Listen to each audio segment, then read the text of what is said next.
എന്താണ് തന്റെ പ്രശ്നം? താൻ കുറെ നേരമായാലും എന്റെ പുറകെ നടക്കുന്നു. എടി ഞാൻ ബിനീഷാടി, നിന്റെ കൂടെ 7ാം ക്ലാസ് വരെ പഠിച്ച ചുണ്ടലി ബിനീഷ്. ഓ, നീ ആയിരുന്നോ?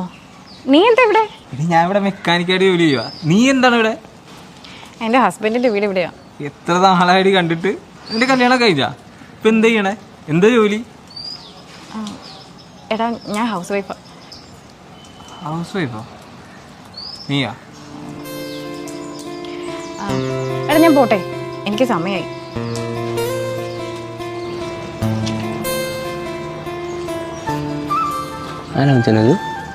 എടാ എൻ്റെ കൂടെ പഠിച്ചു വെച്ചാ. എടാ നമ്മളൊക്കെ സ്കൂളിൽ പഠിക്കുന്ന സമയത്ത് വലുതാകുമ്പോൾ ആരാവണമെന്ന് ചോദിക്കുമ്പോൾ ഏതെങ്കിലും പെൺകുട്ടി എനിക്ക് വലുതാകുമ്പോൾ ഹൗസ് വൈഫ് ആവണമെന്ന് പറയുന്നത് നീ കേട്ടിട്ടുണ്ടോ? അതില്ല.